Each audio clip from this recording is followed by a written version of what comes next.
ഘടികാരം ഇങ്ങനെ ഓടി തുടങ്ങിയിട്ടുണ്ട്. കൃത്യം അരമണിക്കൂറാണ് ഉള്ളത്.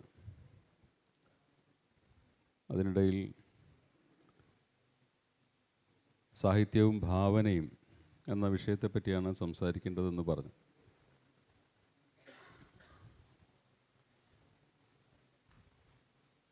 എഴുത്തുകാരൻ പ്രയോഗിക്കുന്ന ഉപകരണങ്ങളിൽ പ്രധാനപ്പെട്ട ഒന്നാണ് ഭാവന എന്ന് നമുക്കെല്ലാവർക്കും അറിയാം. ഭാവനാശാലിയായവൻ, കുറച്ചുകൂടി കൂട്ടി പറഞ്ഞാൽ ഭാവന കുബേരൻ എന്നൊക്കെ എഴുത്തുകാരെ സൂചിപ്പിക്കാൻ നമ്മൾ ഉപയോഗിക്കാറുണ്ട്. എന്നാൽ എഴുത്ത് എന്ന് പറയുന്നത് ഭാവന മാത്രമാണോ എന്ന് ചോദിച്ചാൽ അല്ല എന്നാണ് ഉത്തരം എന്നും നമുക്കെല്ലാവർക്കും അറിയാം. പിന്നെന്താണ് ഭാവന കൊണ്ട് എഴുത്തിൽ വിശേഷിച്ച് ഒരു എഴുത്തുകാരൻ നിർവഹിക്കുന്നത് എന്നുള്ളതാണ് പ്രധാനപ്പെട്ട ചോദ്യം. ഞാൻ സർഗാത്മകതയെ മനസ്സിലാക്കിയ കാലം മുതൽക്ക്, എഴുതാൻ തുടങ്ങിയ കാലം മുതൽക്ക് സ്വയം ചോദിച്ചുകൊണ്ടിരുന്ന ഒരു ചോദ്യം കൂടിയാണിത്. അനുഭവങ്ങൾ ഒരു മനുഷ്യജീവി എന്നുള്ള നിലയ്ക്ക് നമുക്ക് എല്ലാവർക്കും വ്യത്യസ്തങ്ങളായിട്ടുള്ള നൂറുകണക്കിന് അനുഭവങ്ങളുണ്ട്. നമ്മൾക്ക് നമ്മുടെ ഭാഷയിൽ ആർജിച്ചെടുത്ത വൈഭവമുണ്ട്. നമ്മൾ മുൻകൂറായി വായിച്ച കഥകളുടെയും നോവലുകളുടെയും കവിതകളുടെയും എല്ലാം പൂർവ്വ മാതൃകകളുണ്ട്. അതെല്ലാം തന്നെ അതിലേറിയ കൂറും നമ്മളെ അത്ഭുതപ്പെടുത്തിയിട്ടുള്ളതോ വിസ്മയിച്ചിട്ടുള്ളതോ ആണ്. അതിനെ അതിവർത്തിക്കുന്ന ഒരു രചനയ്ക്ക് സാധ്യമല്ല എങ്കിൽ ചർവിത ചർവണം എന്ന കണക്ക് മുമ്പ് പലരും എഴുതിയ വിഷയങ്ങളെടുത്ത് മുമ്പ് പലരും എഴുതിയ മട്ടിൽ എഴുതുകയാണ് എങ്കിൽ നമ്മുടെ ജന്മം കൊണ്ട്, നമ്മുടെ സർഗാത്മകത കൊണ്ട് വിശേഷിച്ചൊരു പ്രയോജനവുമില്ല എന്നുള്ളൊരു ബോധ്യം എഴുത്ത് തുടങ്ങിയ കാലം മുതൽക്കേ എനിക്ക് ഉണ്ടായി വന്നിട്ടുണ്ട്. ഞാൻ ആദ്യം കരുതിയത് സ്വർണ്ണപ്പണിക്കാരൻ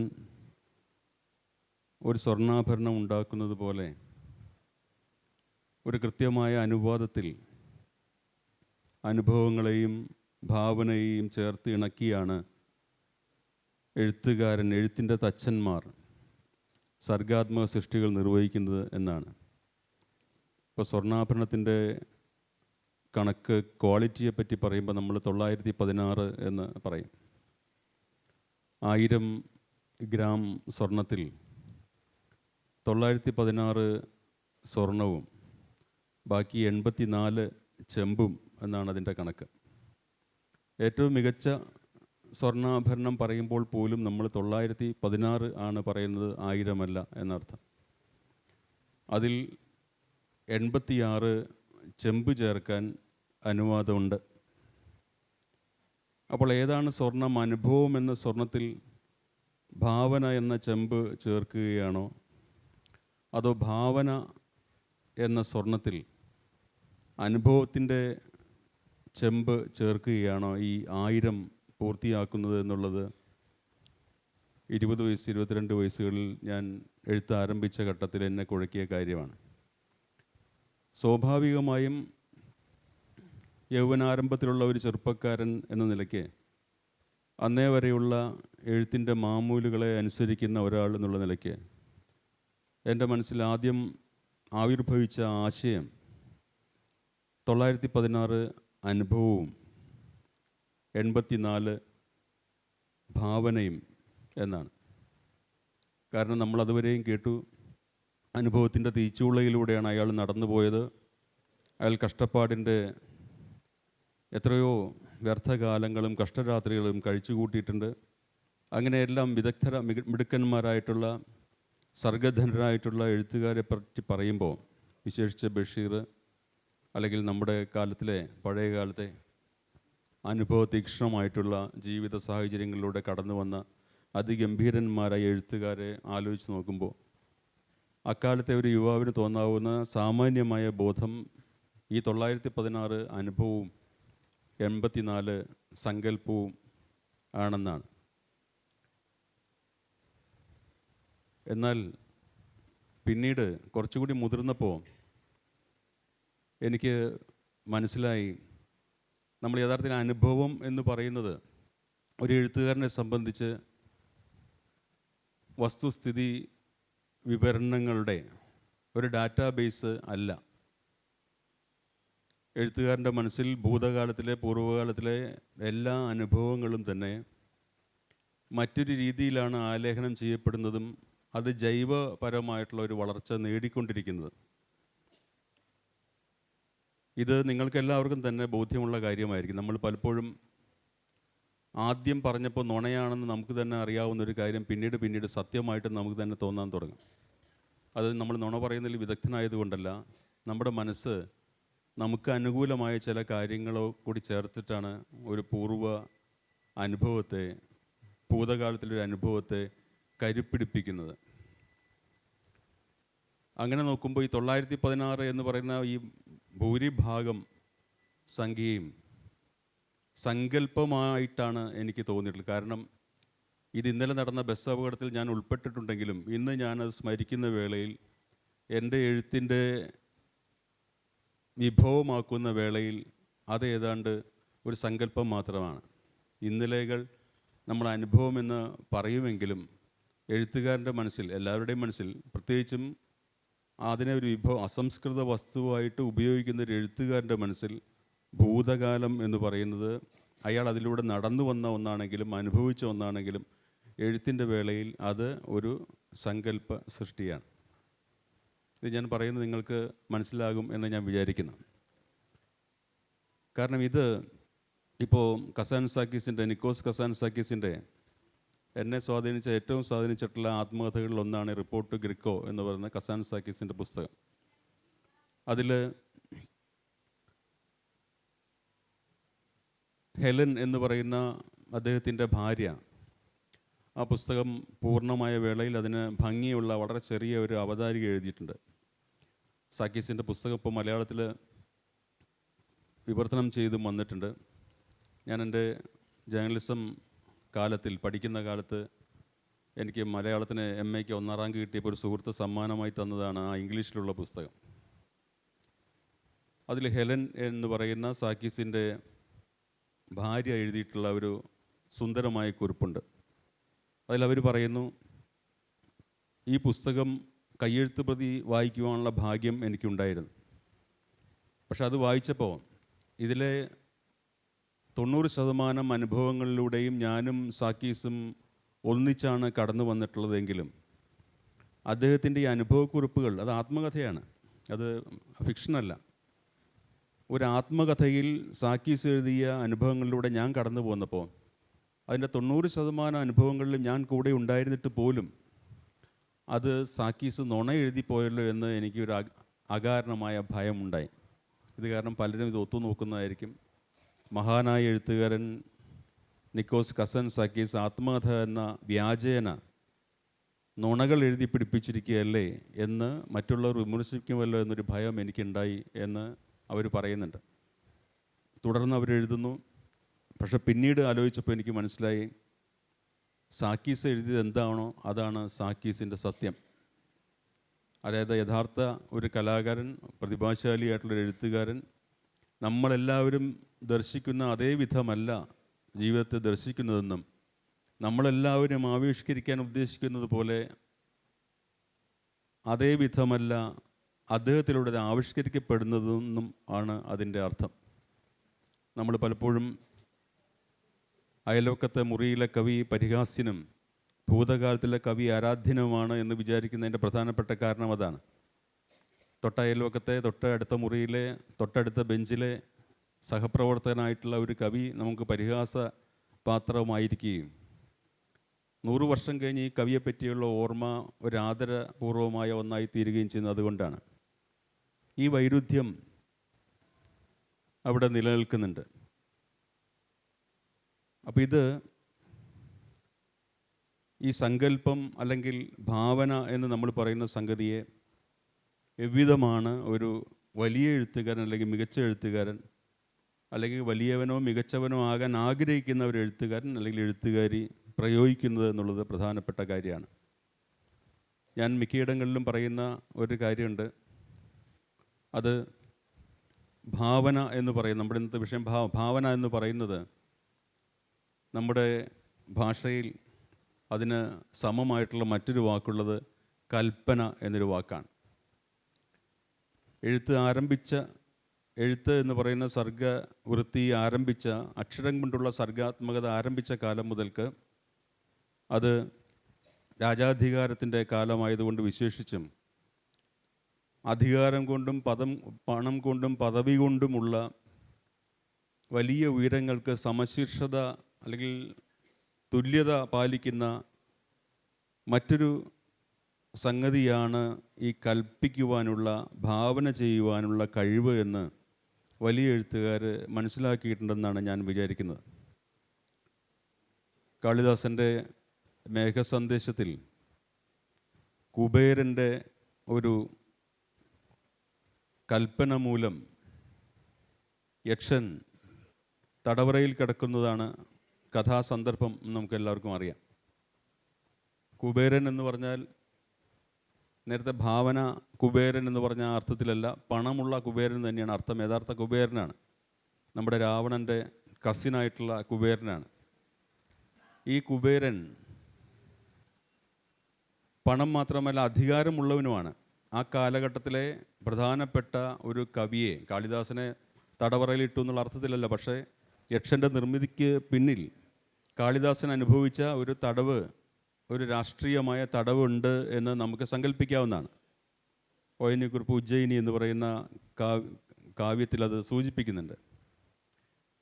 അപ്പോൾ അങ്ങനെ രാമഗിരി ആശ്രമത്തിലെ തടവിൽ കിടക്കുന്ന യക്ഷൻ തന്നെ ആരാണോ തടവിൽ ആക്കിയത് അതിന് എതിർഭാഗത്തേക്ക് തൻ്റേതായ ഒരു കൽപ്പനയുടെ മേഘത്തെ പറത്തിവിടുന്ന വിസ്മയകരമായ കാഴ്ചയായിട്ടും അതിനെ വായിക്കാം. അധികാരി പുറപ്പെടുവിക്കുന്ന കൽപ്പന, എ ഡിക്രി, DECRE, ഡിക്രി, ഒരു തീട്ടൂരം, ഒരു ശാസനം എന്നൊക്കെ അർത്ഥമുള്ള കൽപ്പന എന്നുള്ള വാക്ക് അത്ഭുതകരമായ വിധത്തിൽ മലയാളത്തിന് ഭാവന എന്ന അർത്ഥത്തിൽ നമ്മൾ ഉപയോഗിക്കുന്നത് അതുകൊണ്ടാണ്. കൽപ്പന എന്ന അതേ വാക്ക് അധികാരത്തിൻ്റേതായ ഒരു വാക്കും സർഗാത്മകതയുടെ ഒരു വാക്കുമായി ഒരേ സമയം വർത്തിക്കുന്നത് ഈ സമശീർഷതയെ സംബന്ധിക്കുന്ന അന്തസ്സുള്ള ഒരു ആത്മബോധ്യം എഴുത്തുകാരൻ തുടക്കം മുതൽ പുലർത്തിയത് കൊണ്ടായിരിക്കുമെന്ന് ഞാൻ കരുതുകയാണ്. അതുകൊണ്ട് കാളിദാസൻ മേഘത്തിൻ്റെ യാത്ര വർണ്ണിക്കുമ്പോൾ നിങ്ങൾ പണം കൊണ്ടും പദവി കൊണ്ടും സങ്കല്പിക്കുവാനോ എത്തിച്ചേരുവാനോ സാധിക്കാത്ത ഉയരങ്ങളെ അയാൾ അതിനകത്ത് വർണ്ണിച്ചു വയ്ക്കുന്നുണ്ട്. അതുകൊണ്ടാണ് അത് മേഘദൂതം ആയിത്തീർന്നത്. അതുകൊണ്ടാണ് അത് ഒരു ആകാശക്കാഴ്ചയായി മാറിയത്. നിങ്ങൾക്ക് എത്തിച്ചേരാനാവുന്ന ഉയരങ്ങൾക്ക് പരിമിതിയുണ്ട് എന്നും നിങ്ങൾക്ക് എത്തിപ്പിടിക്കാനാകാവുന്ന അധികാരങ്ങൾക്ക് പരിധിയുണ്ട് എന്നും അതിനും പുറത്തേക്ക് തലനീട്ടി എത്തുന്ന വിഹഗ വീക്ഷണം സാധ്യമായിട്ടുള്ള ഒന്നാണ് എൻ്റെ കൈവശമുള്ള കൽപ്പന എന്നും ഉത്തമ ബോധ്യമുള്ള ഒരു വലിയ എഴുത്തുകാരൻ അവിടെ എൻ്റെ പിന്നിൽ പ്രവർത്തിച്ചിട്ടുണ്ട് എന്ന് ഞാൻ കരുതുന്നു. രാകേഷ് ശർമ്മ ഭൂമിക്ക് വെളിയിൽ നിന്ന് ഇന്ത്യയെ കാണാൻ ഭാഗ്യമുണ്ടായ ആദ്യത്തെ ഇന്ത്യക്കാരൻ. അടുത്ത കാലത്ത് ഞാൻ മാതൃഭൂമി ആഴ്ചപ്പതിപ്പിൻ്റെ ഒരു അഭിമുഖത്തിന് വേണ്ടി അശ്വിൻ ശേഖർ എന്ന് പറയുന്നൊരു ഉൽക്കാശാസ്ത്രജ്ഞനെ കണ്ട് ബന്ധപ്പെട്ട് സംസാരിച്ചപ്പോൾ താൻ രാകേഷ് ശർമ്മയെ പരിചയപ്പെട്ട സന്ദർഭം ഈ അശ്വിൻ ശേഖർ എന്നോട് പറയുകയുണ്ടായി. അപ്പോൾ അദ്ദേഹം ആവേശത്തോടെ പറഞ്ഞു, ഞാൻ രാകേഷ് ശർമ്മയോട് ചോദിച്ച ആദ്യത്തെ ചോദ്യം ഈ ഭൂമിക്ക് വെളിയിൽ നിന്നുകൊണ്ട് ഈ സ്പേസിനെ, ഈ മഹാനിശൂന്യതയെ അഭിമുഖീകരിച്ചപ്പോൾ തോന്നിയ ആദ്യത്തെ ഇംപ്രഷൻ എന്തായിരുന്നുവെന്നാണ്. രാകേഷ് ശർമ്മ അതിനു മുമ്പ് പറഞ്ഞ വാചകം നമുക്കെല്ലാവർക്കും ഓർമ്മയുണ്ട്. അത് ഭൂമിയിലെ ഈ നീലഗ്രഹത്തെ പുറത്ത് നിന്ന് നോക്കിക്കണ്ട താങ്കൾക്ക് എന്ത് തോന്നുന്നു എന്ന് ഇന്ദിരാഗാന്ധി മറ്റേ വയർലെസ്സിലൂടെ ചോദിച്ചപ്പോൾ ഉത്തരമാണ് നമുക്കറിയാവുന്നത്. അദ്ദേഹം പറഞ്ഞത് ഒരു മഹാനായ കവിയുടെ ആദ്യത്തെ വരികളാണ് എന്ന് നമുക്കെല്ലാവർക്കും അറിയാം. സാരേ ജഹാൻ സേ അച്ഛ ഹിന്ദു സിതാൻ ഹമാര എന്നാണ് അദ്ദേഹം പാടിയതെന്നാണ്. അത് തീർച്ചയായിട്ടും ഒരു തിരക്കഥയായിരിക്കുമെന്ന് നമുക്കെല്ലാവർക്കും ഇന്ന് വേണമെങ്കിൽ ഊഹിക്കാം. അധികാരങ്ങൾ അങ്ങനെ തിരക്കഥകൾ മെനയാൻ കൂടി, മറ്റുള്ളവരുടെ സങ്കല്പങ്ങളെ സ്വന്തം തിരക്കഥയ്ക്ക് ഉപയുക്തമാക്കാൻ കൂടി മിടുക്കുള്ളവരാണ് എന്നുള്ളത് നമ്മുടെ സമീപകാലത്തിലെ ഇന്ത്യയുടെ രാഷ്ട്രീയാവസ്ഥ നമുക്കിപ്പോൾ വ്യക്തമായിട്ട് പഠിപ്പിച്ചു തന്നിട്ടുണ്ട്. പഴയകാലത്ത് നമ്മൾ കുറച്ചുകൂടി നിഷ്കളങ്കരായതുകൊണ്ട് അതൊക്കെ ശരിക്കും രാകേഷ് ശർമ്മ പറഞ്ഞതാണ് തെറ്റിദ്ധരിച്ചിട്ടുണ്ടാകും. ഇവിടെ ഞാൻ അശ്വിൻ ശേഖരനോട് ചോദിച്ചു, രാകേഷ് ശർമ്മ ഇങ്ങനെ പറഞ്ഞതിന് ഞാൻ വായിച്ചിട്ടുണ്ടല്ലോ. അതിന് പ്രധാനപ്പെട്ട കാരണം സാരേ ജഹാൻ സെ അച്ച ഹിന്ദു സിതാൻ ഹമാര എന്ന് രാകേഷ് ശർമ്മ ചൊല്ലിയ ആ കവിത മുഹമ്മദ് ഇക്ബാൽ എന്ന് പറയുന്ന മഹാനായിട്ടുള്ള സ്വാതന്ത്ര്യപൂർവ്വ ഇന്ത്യയിലെ ഒരു മഹാകവി എഴുതിയതാണ് എന്ന് നിങ്ങൾക്ക് എല്ലാവർക്കും അറിയാം.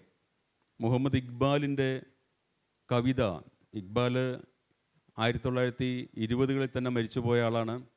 1906 എഴുതിയ ഒരു കവിത കഴിഞ്ഞ വർഷം യു പിയിലെ ബറേലി എന്ന് പറയുന്ന ഒരു ഗ്രാമത്തിൽ ഒരു വിവാദമായത് നിങ്ങൾ പത്രവാർത്തകളിൽ വായിച്ചിട്ടുണ്ടാകുമെന്ന് ഞാൻ കരുതുന്നു.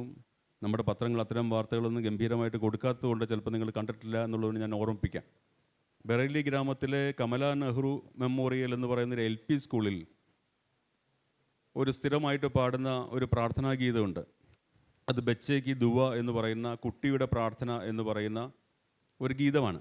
വർഷങ്ങളായിട്ട് ഇന്ത്യക്ക് സ്വാതന്ത്ര്യം കിട്ടിയ കാലം മുതൽക്ക്, ആ സ്കൂൾ നിലവിൽ വന്ന കാലം മുതൽക്ക്, കമലാ നെഹ്റുവിൻ്റെ പേരിട്ടപ്പോൾ നമുക്കറിയാം എത്ര പഴക്കമുണ്ടാവും. അവിടെ ചൊല്ലുന്ന പ്രാർത്ഥനയാണ്. അതിൽ കുട്ടികൾ ഒന്നിച്ചു ചേർന്ന് പാടുമ്പോൾ ദൈവമേ എന്നുള്ള വാക്കിന് പകരം അല്ലാഹ് എന്നാണ് ഇക്ബാൽ എഴുതിയിട്ടുള്ളത്. കാരണം അദ്ദേഹം ഉറുദുവിലാണ് ആ കവിതയുള്ളത്. സ്വാഭാവികമായിട്ടും ദൈവത്തെ അവർ പ്രകീർത്തിക്കുമ്പോൾ അല്ലാഹ് എന്നുള്ള ശബ്ദം തന്നെയാണ് വേണ്ടത്, സംശയമൊന്നുമില്ല. പക്ഷെ അതിലൂടെ കടന്നു പോയിട്ടുള്ള VHP പ്രവർത്തകർ ഈ ഗീതം അത്ഭുതകരമായിട്ട് ഇപ്പം മാത്രം കേൾക്കുകയും അത് വർഗീയ കലാപം ഉണ്ടാക്കാനും മതസൗഹാർദ്ദം തകർക്കുവാനുമുള്ളൊരു ശ്രമമാണെന്ന് പറഞ്ഞ് IPC 252, 390 എന്ന് പറയുന്ന 2 സെക്ഷനുകളിൽ കേസെടുക്കുകയും ചെയ്തു. ഇപ്പം അതിൻ്റെ പേര് IPC എന്നല്ല, ഭാരതീയ ന്യായ സംഹിത എന്നോ എന്തോ മാറ്റിയിട്ടുണ്ട്. ഏതായാലും അവിടുത്തെ പ്രധാന അധ്യാപകനെ സ്ഥലം മാറ്റുകയും ഈ ക്ലാസ് ടീച്ചറെ പിരിച്ചുവിടുകയും ചെയ്തു. ഞാനിത് പറഞ്ഞു വന്നത്, ഈ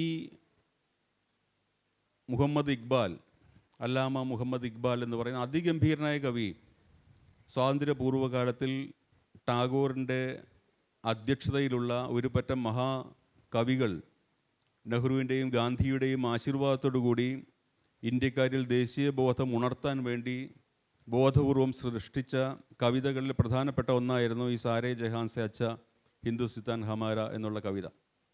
അത് അദ്ദേഹം മരിച്ചു.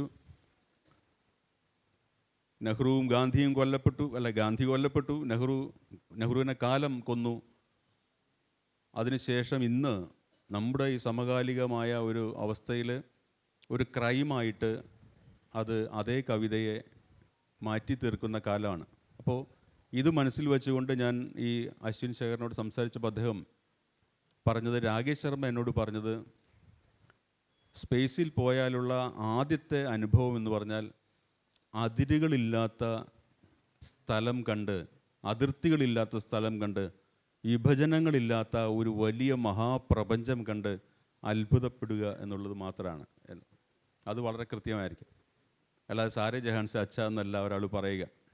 അങ്ങോട്ടങ്ങോട്ട് പോകും തോറും, ഭൂമിയിൽ നിന്ന് മുകളിലേക്ക് ഉയർന്നു പോകും തോറും നമ്മുടെ മനസ്സ് വലുതാകാനാണ് സാധ്യത. അല്ലാണ്ട് ദേശീയ ബോധം കൊണ്ടോ പ്രാദേശിക ബോധം കൊണ്ടോ ഭാഷാ സ്നേഹം കൊണ്ടോ അച്ഛനെ പറ്റിയുള്ള ഓർമ്മ കൊണ്ടോ ഒന്നും ചെറുതായി പോകാനുള്ള സാധ്യത വളരെ കുറവാണ്. ഇതിനെ വലുതാക്കുന്ന ഒരു പണിയാണ് ഇത്. അപ്പോൾ എനിക്കതിനകത്ത് വിശ്വാസം തോന്നി, ശരിയായിരിക്കും, രാകേഷ് ശർമ്മ തീർച്ചയായിട്ടും അത് തന്നെയായിരിക്കും പറഞ്ഞത്. അതിർത്തികളില്ലാത്ത പ്രപഞ്ച വിസ്തൃതി കണ്ട് എനിക്ക് വിസ്മയം തോന്നി എന്നാണ് രാകേഷ് ശർമ്മ പറഞ്ഞത്. ഞാനിത് പറഞ്ഞത് ഈ അതിർത്തികളില്ലാത്ത ഈ പ്രപഞ്ച വിസ്മയത്തെ ഉള്ളിൽ വഹിക്കുവാനുള്ള എഴുത്തുകാരൻ്റെ, എല്ലാ കലാകാരന്മാർക്കും പൊതുവേയും എഴുത്തുകാരനെ വിശേഷിച്ചും, കാരണം അവിടെ ചിഹ്നനം എന്ന് പറയുന്നത് അക്ഷരകലയാകയാൽ, ഇപ്പോൾ ചിത്രീകരണത്തിൽ ചിത്രം എന്ന് പറയുന്ന നേരിട്ട് കാണാവുന്ന ഒന്നുണ്ട്. നമുക്കൊരു സംസ്കൃത ഗ്രന്ഥം അതെത്ര മഹത്തായത് കയ്യിൽ കിട്ടിയാലും നമുക്കത് വായിക്കാൻ അറിഞ്ഞുകൂടെങ്കിൽ അതിൻ്റെ മഹത്വം അതിൻ്റെ ഉള്ളിൽ ഉള്ളടങ്ങിക്കിടക്കും എന്ന് പറഞ്ഞതുപോലെ ഈ അക്ഷരകലയിൽ മാത്രം നമുക്ക് ഒരു പ്രത്യേക വ്യവസ്ഥയിലൂടെ കടന്നുപോയി അതിനെ ഡീകോഡ് ചെയ്താൽ മാത്രമേ ഈ അനുഭൂതികളും അനുഭവങ്ങളും നമുക്ക് തിരിച്ചു കിട്ടുകയുള്ളൂ. അങ്ങനെയുള്ള ഈ എഴുത്തിൻ്റെ കലയിൽ ഭാവന അഥവാ കൽപ്പന എന്ന് പറയുന്നത് വലിയ ഉയരങ്ങളെ ചെന്ന് തൊടുവാനുള്ള വലിയ എഴുത്തുകാരുടെ അല്ലെങ്കിൽ വലിയ മനുഷ്യൻ്റെ ശ്രമങ്ങളെ പിൻപറ്റുന്ന ഒരു ജോലിയായിട്ടാണ് നമ്മൾ ഏറ്റെടുക്കുക വായനയുടെ സന്ദർഭത്തിൽ. അതുകൊണ്ട് വലിയ ഉയരങ്ങൾ എന്ന് പറയുമ്പോൾ തീർച്ചയായിട്ടും മതമായിട്ടും ജാതിയായിട്ടും ഭാഷയായിട്ടും ദേശമായിട്ടും എല്ലാം ഇടുക്കി വച്ചിട്ടുള്ള ചുരുക്കി വച്ചിട്ടുള്ള നമ്മുടെ കേവല മനുഷ്യൻ്റെ ഈ ചെറിയ ഇടപാടുകളെ പൊളിച്ചു കളയുന്ന ഒരു വലിപ്പം ആർജിക്കുന്ന ഒരുവനായിട്ടാണ് അങ്ങനെയുള്ളൊരു കവിയെ, കഥാകൃത്തിനെ നമ്മൾ സങ്കല്പിച്ചെടുക്കേണ്ടത്. ഈ ഒരു തോന്നൽ ഉള്ളിലടങ്ങിയിട്ട് ഇതൊരു തത്വമായിട്ടോ സിദ്ധാന്തമായിട്ടോ മനസ്സിലാക്കിക്കൊണ്ടല്ല, പക്ഷേ ഇത് സഹജമായിട്ട് എഴുത്തുകാരൻ്റെ മനസ്സിൽ ആവിർഭവിച്ചത് കൊണ്ടാണ് നമ്മുടെ ഭാഷയിലെ കാളിദാസൻ്റെ കൃതികൾ മാത്രമല്ല ഭാഷയിലെ എല്ലാ കൃതികളിലും ഈ അധികാരത്തിനെതിരെയുള്ള ഒരു ശബ്ദമായിട്ട് അക്ഷരം മാറിയത് എന്ന് കാണാം.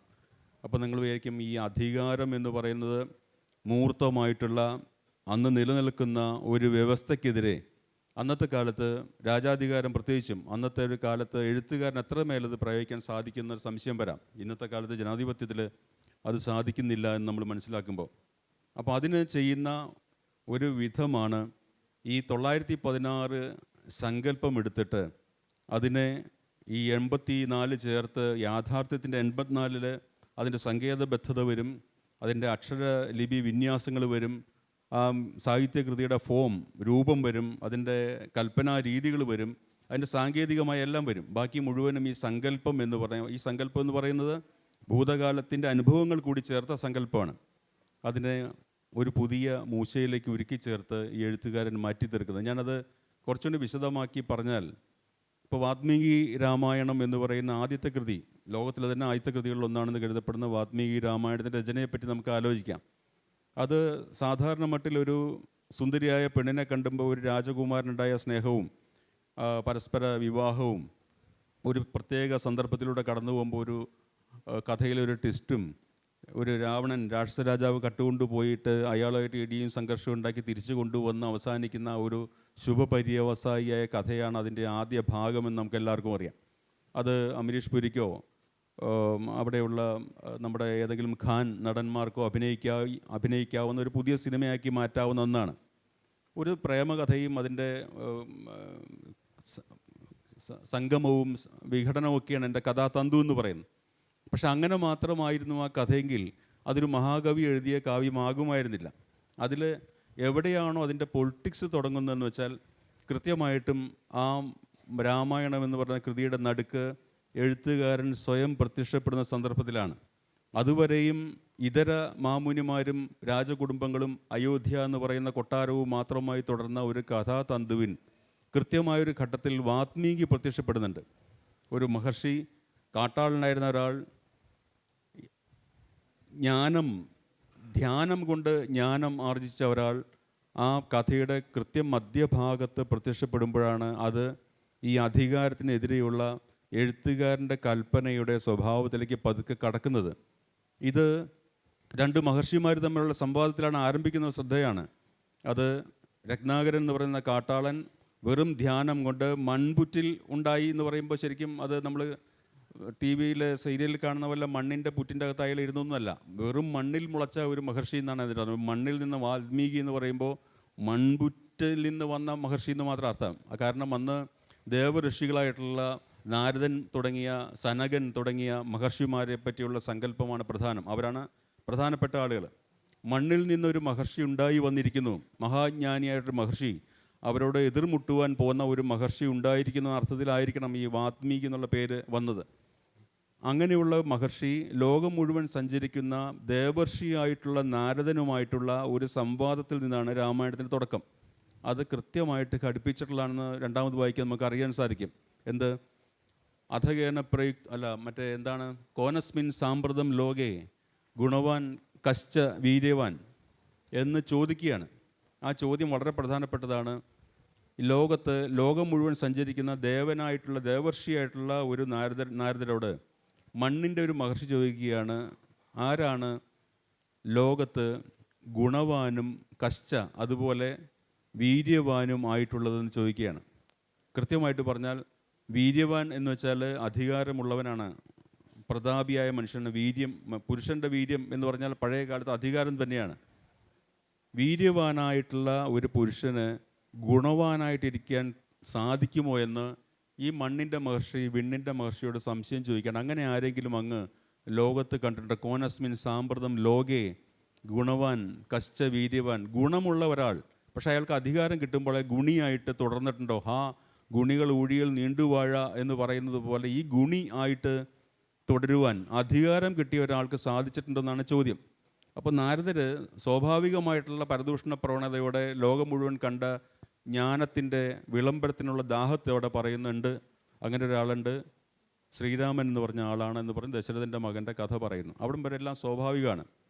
അതായത് അധികാരമുള്ള ഗംഭീരനായ ഒരു മനുഷ്യനുണ്ട് എന്ന് പറഞ്ഞ് തുടങ്ങുന്ന ആ രാമായണത്തിൻ്റെ ഉത്തരരാമായണം തുടങ്ങുന്നവരെ, പൂർവ്വരാമായണം തീരുന്നത് അധികാരമുള്ള രാമനെ അവതരിപ്പിച്ചുകൊണ്ടാണ്.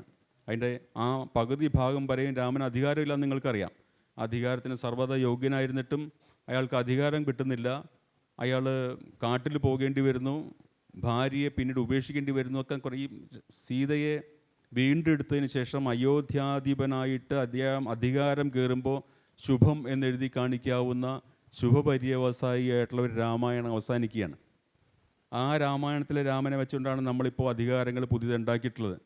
എന്നാൽ മഹാനായ മഹർഷി വാത്മീകി എഴുതിയിട്ടുള്ള രാമായണം അവിടെ അവസാനിക്കുന്ന ഒന്നല്ല. അതുകൊണ്ട് തന്നെ ഇത് പ്രക്ഷിപ്തമാണ് എന്ന് വാദിക്കുന്ന ഒരു വലിയ വിഭാഗം, സന്തോഷനൊക്കെ അറിയാം, ഒരു വലിയ വിഭാഗം പണ്ഡിതന്മാരുണ്ട്. അവർ ഈ പറഞ്ഞ ഈ അധികാര കസേരയിൽ രാമൻ വന്നിരിക്കുന്നത് വരെയുള്ള രാമായണം മതി വാത്മീകി എഴുതിയതെന്ന് വിശ്വസിക്കുന്നവരാണ്. പക്ഷെ അങ്ങനെയാണെങ്കിൽ അദ്ദേഹം ഒരു മഹർഷിയോ ഒരു മഹാകവിയോ ആകുമായിരുന്നില്ല. അധികാരം കിട്ടിക്കഴിഞ്ഞപ്പോൾ കഥയുടെ ആരംഭത്തിൽ നാരദൻ ചോദിച്ച ആരാണ് ഗുണവാൻ കശ്ച വീര്യവാൻ എന്നുള്ള ചോദ്യത്തിൻ്റെ മർമ്മപ്രധാനമായൊരു ഭാഗത്തിലേക്ക് വാത്മീകി കടക്കുന്നത് നമ്മൾ കാണും. അതായത് അധികാരം കിട്ടിയ സന്ദർഭത്തിൽ ആദ്യം തന്നെ തുടങ്ങുന്നു അദ്ദേഹത്തിൻ്റെ ഗുണം നഷ്ടപ്പെടുന്നത്. അത് ദൈവത്തെപ്പറ്റി പറയുന്ന പോലെ നിർഗുണൻ, നിഷ്കളൻ എന്ന് പറയുന്ന ആ നിർഗുണനല്ല. കേവലനായിട്ടുള്ള മനുഷ്യന് സ്വന്തം ഭാര്യയെയും മക്കളെയും പുലർത്തുക എന്നുള്ള പരമമായിട്ടുള്ള ആത്യന്തികമായിട്ടുള്ള പ്രഥമമായിട്ടുള്ള ധർമ്മം പോലും നിർവഹിക്കാൻ സാധിക്കാതെ സ്വന്തം ഭാര്യയെയും ഗർഭിണിയായിട്ടുള്ള ഭാര്യയെ കാട്ടിൽ ഉപേക്ഷിക്കുന്ന രാജാവിനെ അവതരിപ്പിച്ചുകൊണ്ടാണ് ആ കൃത്യം മധ്യഭാഗത്തു നിന്ന് കഥ മുമ്പോട്ട് പോകുന്നത്. അവിടെ വച്ച് വാത്മീകി പറയുന്ന കഥ ആരംഭിക്കുകയാണ്. നാരദർ പറയുന്ന ചുറ്റിക്കറങ്ങി നടന്ന് കണ്ട ആ മഹാനായ രാജാവിനെ പറ്റിയുള്ള കഥ അവസാനിക്കുകയാണ്. എങ്ങനെയാണ് പ്രജയായിട്ടുള്ള സന്തതികൾ 2 വയറ്റിലുണ്ടെന്നറിയാം.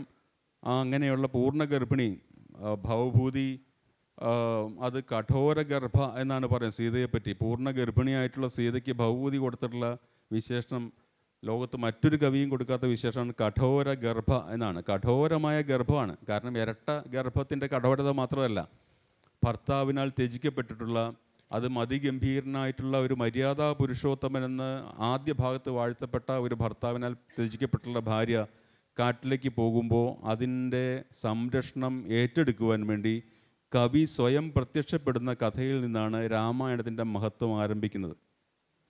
അധികാരത്തിൻ്റെ കൽപ്പനയ്ക്കെതിരെ, കാട്ടിക്കൊണ്ടേ തള്ള് അവളെയും കുഞ്ഞുങ്ങളെയും എന്നുള്ള അധികാരത്തിൻ്റെ കൽപ്പനയ്ക്കെതിരെ യഥാർത്ഥ ഒരു വലിയ എഴുത്തുകാരൻ സ്വയം പ്രത്യക്ഷപ്പെട്ടുകൊണ്ട് ആ പെണ്ണിനെയും ആ കുഞ്ഞുങ്ങളെയും ഞാൻ നോക്കും എന്ന് പറയുന്നിടത്താണ് രാമായണത്തിൻ്റെ പൊളിറ്റിക്സ് ശരിക്കും ആരംഭിക്കുന്നത്.